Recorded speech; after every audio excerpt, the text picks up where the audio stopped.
Assalamualaikum warahmatullahi wabarakatuh. Selamat datang teman-teman di channel saya bersama saya Puspa Novitasari dalam mata kuliah Bisnis Internasional. Sebelum kita mulai perkuliahan pada kali ini, teman-teman jangan lupa untuk klik like, subscribe, dan komen sebagai bukti kehadiran.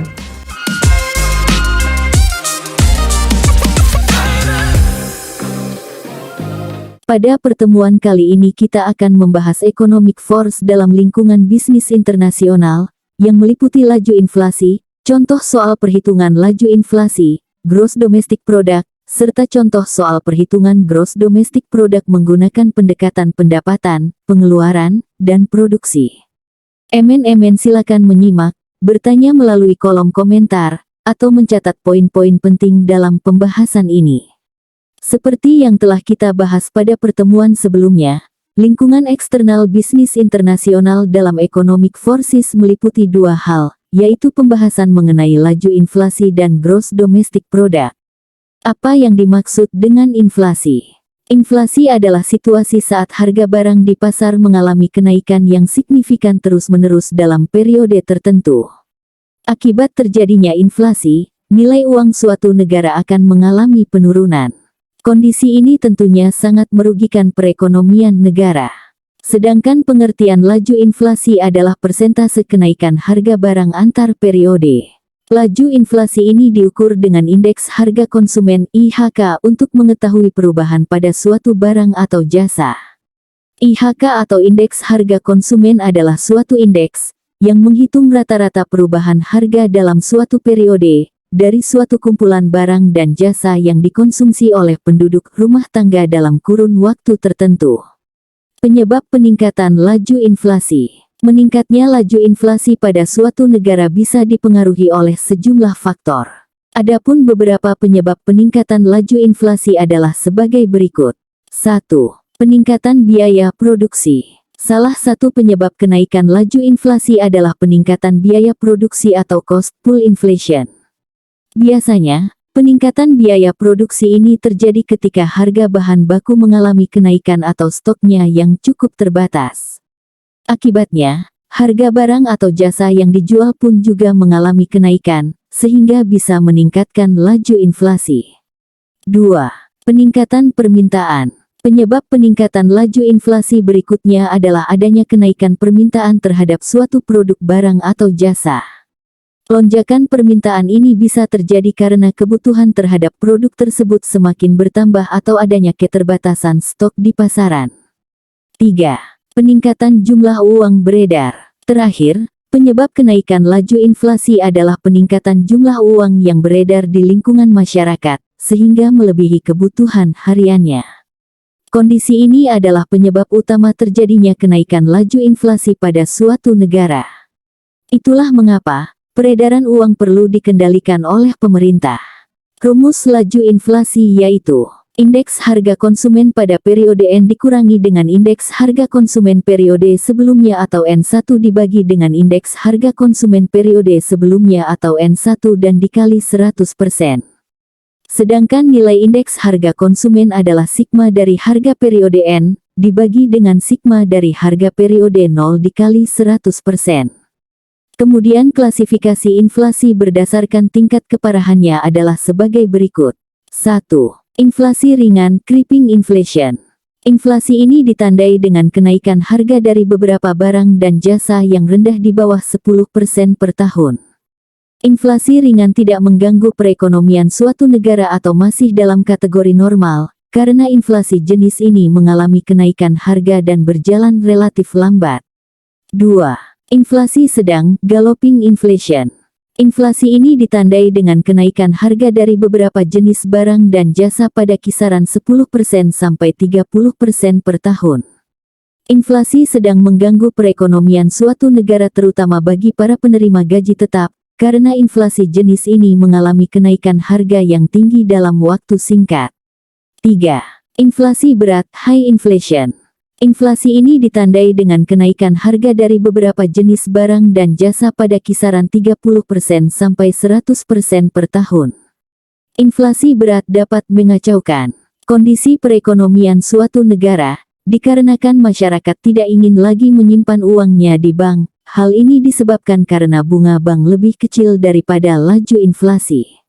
Harga-harga naik secara drastis dalam waktu singkat. Pada kondisi ini inflasi sulit dikendalikan.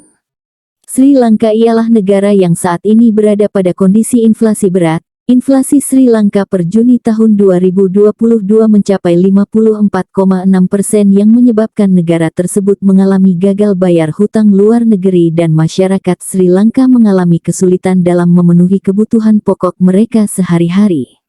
4. Inflasi sangat berat, hyperinflation. Inflasi ini ditandai dengan kenaikan harga dari beberapa jenis barang dan jasa di atas 100% per tahun.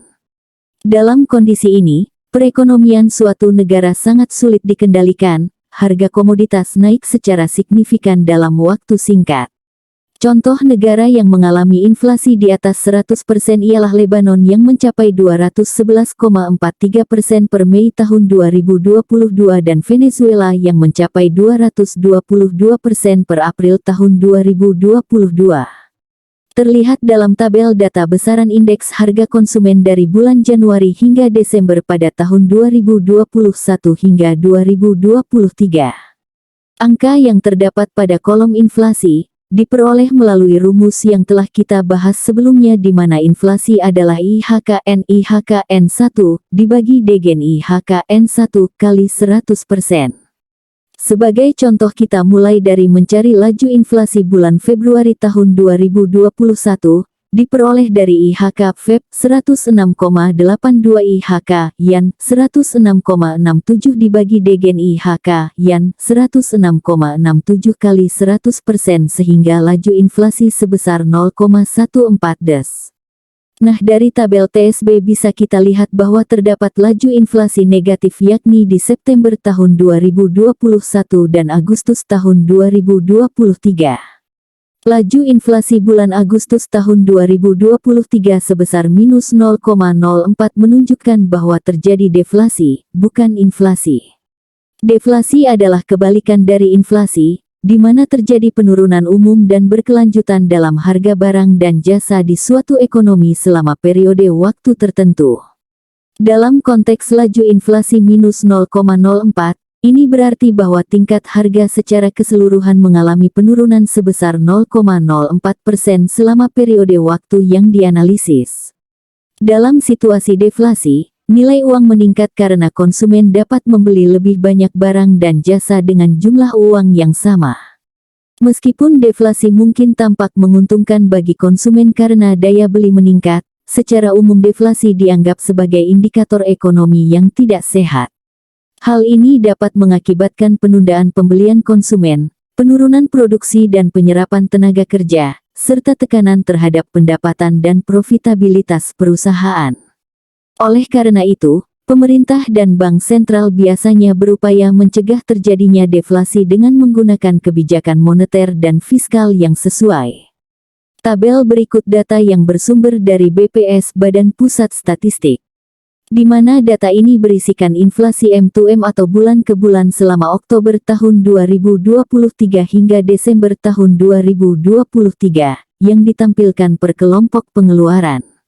Berdasarkan The Classification of Individual Consumption by Purpose COICOP 2018, IHK dikelompokkan ke dalam 11 kelompok pengeluaran, yaitu kelompok makanan, minuman, dan tembakau, kelompok pakaian dan alas kaki, kelompok perumahan, air, listrik, dan bahan bakar rumah tangga, kelompok perlengkapan, peralatan, dan pemeliharaan rutin rumah tangga, kelompok kesehatan, kelompok transportasi, kelompok informasi, komunikasi, dan jasa keuangan, kelompok rekreasi, olahraga dan budaya, kelompok pendidikan, kelompok penyediaan makanan dan minuman, restoran dan kelompok perawatan pribadi dan jasa lainnya. Setiap kelompok terdiri dari beberapa subkelompok, dan dalam setiap subkelompok terdapat beberapa komoditas. Lebih jauh, komoditas-komoditas tersebut memiliki beberapa kualitas atau spesifikasi. Sebagai contoh untuk kelompok pengeluaran makanan, minuman, dan tembakau, subkelompok pengeluarannya adalah makanan, minuman yang tidak beralkohol, minuman beralkohol, serta rokok dan tembakau. Kemudian untuk kelompok pengeluaran perumahan, air, listrik, dan bahan bakar rumah tangga, maka terdapat subkelompok yaitu sewa dan kontrak rumah, pemeliharaan, perbaikan, dan keamanan tempat tinggal, penyediaan air dan layanan, dan lain sebagainya. Soal selanjutnya adalah soal laju inflasi yang berdasarkan data dari BPS. Jadi data dari BPS menyebutkan bahwa pada kelompok perumahan, air, listrik, dan bahan bakar rumah tangga, jadi kenaikan indeks harga konsumen dari 106,87 pada November 2022 menjadi 109,54 pada bulan Desember 2022. Nah, teman-teman diminta untuk menghitung laju inflasi pada bulan November 2022 serta memberikan interpretasi dari hasil tersebut. Nah, jadi dengan perhitungan rumus laju inflasi ya, yaitu indeks harga konsumen Desember 2022 dikurangi indeks harga konsumen di periode sebelumnya yaitu November 2022 dibagi dengan indeks harga konsumen di periode sebelumnya yaitu November 2022 dikalikan dengan 100%. Jadi kita kembali lagi dengan rumus yang tadi teman-teman, bahwa laju inflasi adalah IHKN dikurangi IHKN-1 dibagi IHKN-1 dikali dengan 100%. Nah, dengan memasukkan nilainya, maka kita menemukan nilai laju inflasi yaitu 2,5%. Nah, ini termasuk ke dalam inflasi ringan ya teman-teman. Jadi di slide sebelumnya kita juga sudah membahas ya adanya inflasi ringan, sedang, kemudian inflasi tinggi, serta inflasi yang sangat berat ya. Jadi nilai 2,5% ini termasuk ke dalam inflasi ringan. Soal berikutnya kita disajikan data dari sebuah tabel ya teman-teman. Jadi ada data jenis barang, kemudian harga dalam rupiah yang disajikan dalam 3 tahun, 2020, 2021, dan 2022. Di mana jenis komoditas atau jenis barang di sini ya, bawang putih, daging sapi, telur ayam, beras, dan minyak goreng. Teman-teman diminta untuk menghitung laju inflasi tahun 2022 berdasarkan data harga pada komoditas berikut ya, serta menginterpretasikan hasilnya. Langkah pertama yang teman-teman lakukan adalah dengan mencari nilai total dari seluruh tahun 2020, 2021, dan 2022. Untuk tahun 2020 ya, teman-teman mendapatkan nilai total 175.000 dari penjumlahan seluruh jenis komoditas barang, mulai dari bawang putih, daging sapi, dan seterusnya, hingga ke minyak goreng ya. Jadi 18.000 tambah 105.000 tambah 26.000, maka didapatkan nilai 175.000. Demikian juga untuk yang tahun 2021 ya, totalnya 187.000, dan di tahun 2022 totalnya 209.000. Setelah teman-teman menjumlahkan nilai total dari masing-masing tahun, maka kita tinggal memasukkan rumus yang sebelumnya ya. Jadi indeks harga konsumen atau IHK untuk tahun N adalah sigma P dari N dibagi dengan sigma P dari N-1. Sehingga ketika teman-teman mencari nilai IHK 2022, maka teman-teman tinggal memasukkan rumusnya. IHK 2022 adalah sigma P dari 2022 dibagi dengan sigma P dari 2021 yaitu periode sebelumnya. Maka didapatkan nilai 111,76. Demikian juga ketika teman-teman mencari nilai IHK 2021, maka nilainya adalah sigma P dari 2021 dibagi dengan sigma P dari 2020. Maka ketemu nilainya adalah 106,86. Nah, dari rumus laju inflasi di tahun N atau laju inflasi tahun N ya, maka nilainya adalah IHKN dikurangi IHKN-1 dibagi IHKN-1. Artinya ketika teman-teman mencari nilai laju inflasi 2022, maka nilainya adalah IHK dari 2022 dikurangi IHK 2021 dibagi dengan IHK 2021 dikalikan 100%. Maka dari sini ketemu nilainya ya, yaitu laju inflasi tahun 2022 adalah 4,9%. Interpretasinya di tahun 2022 maka laju inflasi ini mengalami inflasi ringan. Economic forces yang berikutnya adalah GDP atau Gross Domestic Product, atau dalam bahasa Indonesia disebut juga dengan Produk Domestik Bruto PDB. GDP adalah jumlah seluruh barang dan jasa yang dihasilkan oleh masyarakat di suatu negara dalam periode tertentu. Dengan kata lain, GDP dapat dijadikan tolok ukur dari pertumbuhan ekonomi sebuah negara. Selain itu, Dapat dikatakan GDP adalah sebagai indikator ekonomi negara dalam mengukur jumlah total nilai produksi, yang mana jumlah total ini dihasilkan oleh seluruh individu atau perusahaan baik itu yang dimiliki dalam negeri maupun negara asing. GDP adalah singkatan dari Gross Domestic Product, atau dalam bahasa Indonesia disebut Produk Domestik Bruto PDB. GDP adalah jumlah seluruh barang dan jasa yang dihasilkan oleh masyarakat di suatu negara dalam periode tertentu. Dengan kata lain, GDP dapat dijadikan tolok ukur dari pertumbuhan ekonomi sebuah negara. Selain itu, dapat dikatakan GDP adalah sebagai indikator ekonomi negara dalam mengukur jumlah total nilai produksi, yang mana jumlah total ini dihasilkan oleh seluruh individu atau perusahaan baik itu yang dimiliki dalam negeri maupun negara asing.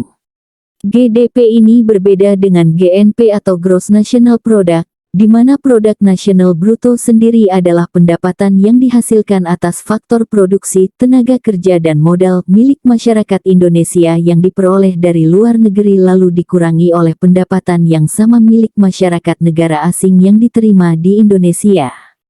Apa saja manfaat dari Gross Domestic Product? 1. Mengukur laju pertumbuhan ekonomi. Dengan adanya GNP, negara dapat mengetahui sudah sejauh mana perekonomian dalam negaranya tumbuh. Negara juga dapat menganalisis dari data yang ada tentang faktor manakah yang dapat dimaksimalkan dan mana yang masih harus ditingkatkan. 2. Sebagai landasan perumusan kebijakan pemerintah. GDP sering diartikan sebagai indikator dari kesejahteraan suatu negara. Angka GDP yang tinggi diartikan dengan tingginya angka produksi. Tingginya angka produksi dihubungkan kepada daya beli masyarakat yang tinggi juga. 3. Membandingkan kemajuan ekonomi antar negara. Setiap negara pasti memiliki keunggulan dan kelemahan tersendiri. Masalahnya, tanpa adanya alat ukur, kelebihan dan juga kekurangan menjadi sesuatu yang sulit untuk dibuktikan. Melalui angka yang dihasilkan oleh GDP negara di dunia bisa menentukan siapa yang unggul dan siapa yang belum. Keluarannya adalah apa yang saat ini kita kenal sebagai G7 dan G20 yang terdiri dari negara-negara dengan perekonomian terkuat di dunia. 4. Mengetahui struktur perekonomian suatu negara. Hal ini juga penting karena bersangkutan dapat menjadikan keluaran GDP-nya sebagai bahan pengkajian terkait sektor-sektor mana saja yang harus ditingkatkan dan perlu perbaikan. Gambar berikut menampilkan besaran Gross Domestic Product tahun 2021 dari dua negara yaitu Indonesia dan Singapura. Nilai Gross Domestic Product Indonesia sebesar 1.186 triliunan USD dan Gross Domestic Product Singapura sebesar 397 miliar. Nilai Gross Domestic Product Indonesia lebih tinggi daripada Singapura, namun apabila dilihat berdasarkan per kapitanya nilai Gross Domestic Product Singapura lebih tinggi daripada Indonesia. Demikian halnya dengan rasio pertumbuhan PDB, di mana Indonesia sebesar 3,7% dan rasio pertumbuhan PDB di Singapura sebesar 7,6%. Hal ini menunjukkan meskipun PDB Indonesia secara nominal lebih tinggi daripada PDB Singapura, pertumbuhan ekonomi Singapura relatif lebih tinggi dibandingkan dengan Indonesia. Dalam menghitung nilai Gross Domestic Product, terdapat 3 pendekatan, yaitu 1. Pendekatan pendapatan. Penghitungan pendapatan nasional dengan menggunakan pendekatan pendapatan mengacu pada penjumlahan total pendapatan yang diterima oleh masing-masing individu yang terlibat dalam proses produksi suatu negara. Dalam metode ini ada beberapa faktor produksi yang dihitung, yaitu gaji, upah, bunga, sewa, dan keuntungan perusahaan. Jika dirumuskan, untuk menghitung pendapatan nasional dengan metode pendapatan adalah sebagai berikut. Y sama dengan R plus W plus I plus P. Di mana Y sama dengan pendapatan nasional, W sama dengan waget atau upah, R sama dengan rent atau sewa, I sama dengan interest atau bunga modal, P sama dengan profit atau keuntungan pengusaha. 2. Pendekatan pengeluaran. Cara menghitung pendapatan nasional selanjutnya yaitu dengan menggunakan metode pengeluaran. Metode ini didasarkan pada jumlah pengeluaran yang dilakukan oleh semua unit ekonomi yang terlibat, baik itu konsumen, perusahaan, pemerintah, dan luar negeri. Untuk menghitung pendapatan nasional dengan metode pengeluaran dapat menggunakan rumus sebagai berikut. Y sama dengan cons plus invest plus gov plus X, IM.